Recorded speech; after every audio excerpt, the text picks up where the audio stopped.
Assalamualaikum warahmatullahi wabarakatuh. Perkenalkan, nama saya Melia Uktiana, Prodi D3 Keperawatan. Nah, di sini saya akan menjelaskan laporan pendahuluan diabetes mellitus. Konsep dasar teori yang pertama, definisi. Diabetes mellitus adalah satu kelainan metabolik kronis yang memiliki dampak terhadap kualitas kesehatan individu. Menurut Nataliani 2017.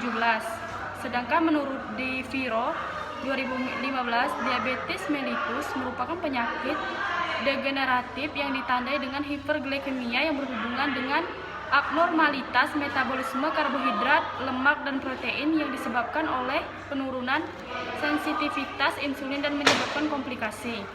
Nah, untuk yang kedua, etiologi.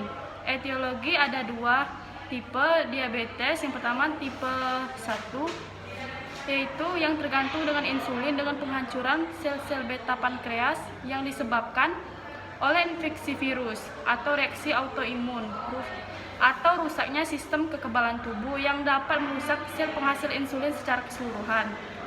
Sedangkan diabetes mellitus tipe 2 ditandai dengan adanya sekresi insulin menurut Bustam 2014. Penyebab terjadinya diabetes mellitus tipe 2 dipengaruhi oleh genetik, gaya hidup, dan stres psikososial.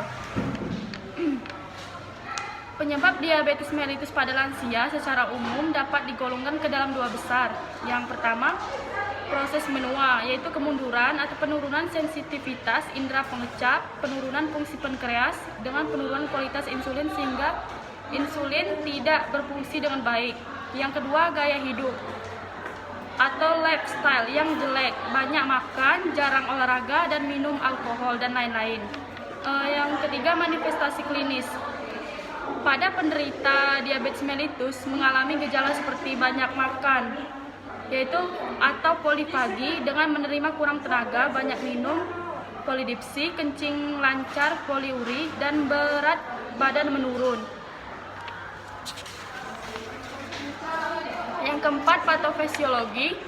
Diabetes mellitus tipe 1 terjadi karena kerusakan sel pankreas yang menyebabkan gangguan produksi insulin. Diabetes mellitus tipe 2 terjadi karena rusaknya insulin untuk mengubah glukosa menjadi energi. Klasifikasinya, diabetes mellitus tipe 1 yang terjadi karena kerusakan atau destruksi sel beta di pankreas. Kerusakan ini berakibat pada keadaan defisiensi insulin yang terjadi secara absolut. Diabetes mellitus DM tipe 2, insulin dalam jumlah yang cukup tetapi tidak dapat bekerja secara optimal sehingga menyebabkan kadar gula darah tinggi di dalam tubuh.